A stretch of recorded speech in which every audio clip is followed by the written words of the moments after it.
mu mawulire agakagwawo oba breaking news wetwogerera nga banka ya Uganda enkulu oba Bank of Uganda finally emaze nefuna gavana waayo oluvannyuma lw'emyaka 3 egiyiseewo ng'omukulu amanyiddwa nga Emmanuel Tumusiime Mutebire we yafiira ebbanka eno enkulu nebanga ebadde terina gavana addukanya mirimu egyo wetwogerera ng'omukulu amanyiddwa nga Michael Atingi Ego amaze okuba nga alondebwa nga gavana wa banka enkulu y'eggwanga erya Uganda. Ngenda kuwa ebyafaayo bye bitonotono wabula ngenda kusooka nkuzeekokko emabega. Omukulu amanyiddwa nga Emmanuel Tumusiime Mutebire eyali gavana wa banka enkulu y'eggwanga erya Uganda yafa ng'ennaku z'omwezi 23 mwezi gwali gwa January omwaka 2022 bwe yali amaze okusaavinga mu kifo ekyo okuviira ddala mu mwaka ogwa 2021. Omukulu ono yafiira ku myaka 72 egy'obukulu nga yazaalibwa ng'ennaku z'omwezi 27 mwezi gwa January mwaka gwa 1949 n'afa nga 23 mwezi gwa January mwaka 2022. Kakati emyaka 3 egibadde giyiseewo okuva January nga 2022 paka wetwogerera ng'ennaku z'omwezi 10 omwezi gwa 2 omwaka 2025 paka omukulu walondeddwa amanyiddwa nga Michael Atingi Ego alondeddwa okubeera nga ate adda mu bigere eby'omukulu amanyiddwa nga Tumusiime Mutebire. Wetwogerera nga banka ya Uganda kakati eyina gavana oluvannyuma lw'emyaka 3 era ogenda kutandika okulaba nga ssente y'eggwanga kuliko signature egenda okuba nga egendako. Omukulu ono alondeddwa si mupya, abadde yasaavinganga deputy wa Tumusiime Mutebire era abadde emirimu gy'asinga okukola mu banka enkulu era kumpi abadde nga gavana wa banka eno.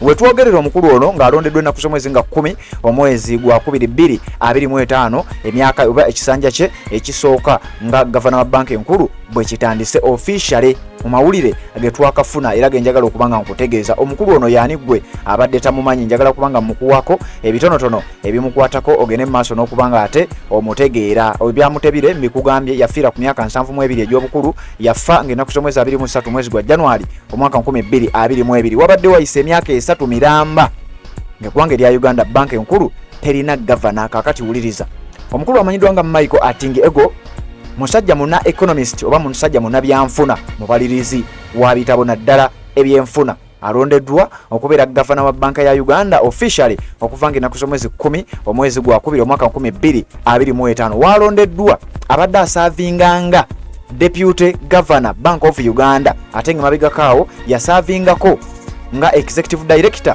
ow'ekitongole ekimanyiddwa nga Microeconomics and Financial Management Institute of Eastern and Southern Africa MEFMI. Abakimanyi mukimanyi kino ekitongole kiri mu kibuga Harare eky'eggwanga erya Zimbabwe. Kakati wetwogerera omukulu ono alondeddwa okubeera gavana wa banka enkulu eya Uganda. Atingi Ego, Michael Atingi Ego, gavana wa banka omupya, yasomera ku masomero ag'enjawulo mu ggwanga erya Uganda wabula yagenda n'asoma bachelor's degree mu kye tuyita economics ku Makerere University ekyasinze obunene era ey'amaanyi mu ggwanga erya Uganda. Diguri eno ayinayo ne diguri endala Masters of Arts in Economics era ng'eno yagifuna okuva ku Cardiff Business School mu ggwanga erya United Kingdom era ng'eno gye yava n'agenda n'afuna diguri eyaddako gye tuyita Doctor of Philosophy oba PhD, eno nga yagifuna mu Economics era nga yagifuna okuva ku University of Liverpool era mu ggwanga erya United Kingdom. Omukulu ono yakolako era amaze ebbanga ng'akola ku Bank of Uganda era emirimu eyagisinga abadde agisaavinga nga bwe nkugambye nti bwe bamulondedde mu kifo kino abadde asaavinganga deputy governor wa banka eyo newankubadde nga banka ebadde terina gavana. Kakati omukulu alondeddwa okubeera nga ate atwasaganya ekifo ekyo wetwogerera nga yagenda okubeera addukanya banka enkulu ey'eggwanga erya Uganda oluvannyuma lw'emyaka 3 gyemaze nga terina ani agiddukanya. Kakati wuliriza, mu mwaka gwa 2008 omusajja ono yatwala assignment era yaweebwa omulimu n'ekitongole ky'ensimbi ekyensi yonna ekimanyiddwa nga International Monetary Fund. Yali akolanga deputy director of the African Department oba AFR, bakiyita African Department, nga yali akolanga deputy director IMF International Monetary Fund era nga office yatubulangamu zaali zisangibwa mu kibuga Washington DC eky'eggwanga erya United States of America. Mwezi ogw'omwenda mwaka gwa 2018 yalondebwa nga executive director ow'ekitongole kiri kyenkugambye MEFMI. Abadde babimanyi muzze mubimanyi, bakiyita Microeconomics and Financial Management Institute of Eastern and Southern Africa mu kibuga Harare eky'eggwanga erya Zimbabwe kakati wetwogerera amaze okubanga alondebwa nga gavana wa banka enkulu ey'eggwanga erya Uganda ng'asikira Emmanuel Tumusiime Mutebire eyafa emyaka 3 emabega. Waliwo abazze babeerako bagavana ba banka enkulu eya Uganda benjagala omanye omukulu ono otegeere ali mu kyakumeka mu layini eyo. Ngenda kuzaako kemabega katono nnyo mbere ngamba kuwa mukutu gwa Redstone TV bwe tutye bwe tukola atanama kubanga subscribinga kikole n'atanna followinga mikutu gyaffe egy'enjawulo ku TikTok gye tuli, ku Facebook gye tuli, ku Instagram gye tuli ate na wano ku YouTube bwe tutye bwe tukola emirimu gyaffe ntuba nga ate tukutuusaako okuzaako kemabega.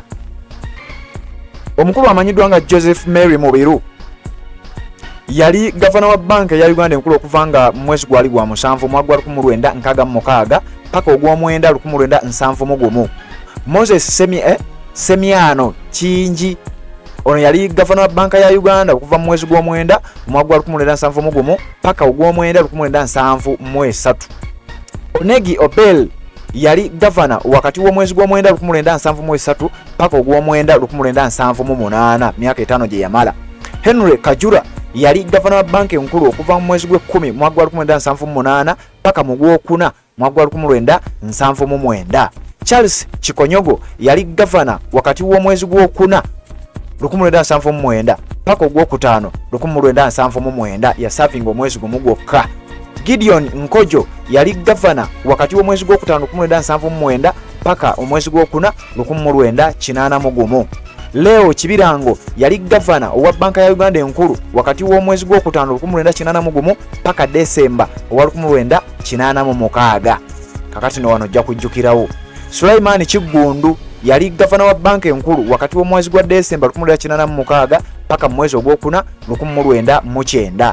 Charles Chikonyogo n'akomawo wano yali gavana wa banka enkulu y'eggwanga erya Uganda wakati wa mwezi gw'okutaano 1990 paka mu mwaka ogwa 2000.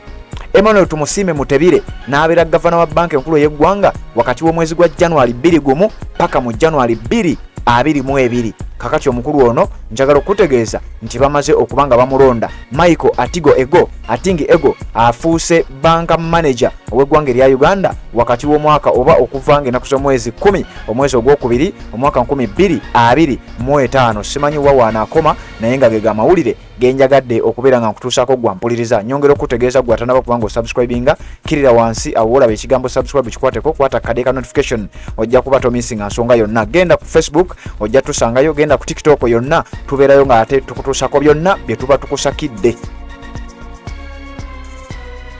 Assalamu alaikum wa rahmatullahi wa barakatuh. Amanya n'eddoboozi Haji Abdul omusomi w'eddua. Nkola ku nsonga ez'enjawulo, emirimu nga gikutataganyeko, ebyenfuna byo nga bidobonkanye, ne oba oli bweru wa ggwanga emirimu gya kucankalanako. Jangu kusomere ku ddua okuvudda nedda eddua zaabaawo, eddua zisomibwa omuntu n'otereezebwa mu mbeera yonna ebadde ekusibyeko akanyaaga. Nina ekyoto kye nsobola okukumira wadde oli bweru wa ggwanga nga toli kumpi wano n'ofuna omukisa ogwo nawe n'osomerwako ku ddua nga nkuteddeko n'akabaani. Allah ajja kusaasira, ajja kwanukula. Kuba ku namba yange y'essimu 0752 44 71 56 ne ku WhatsApp kwendi mpereza obubaka sobole okuyamba. Assalamu alaikum wa rahmatullahi wa barakatuh.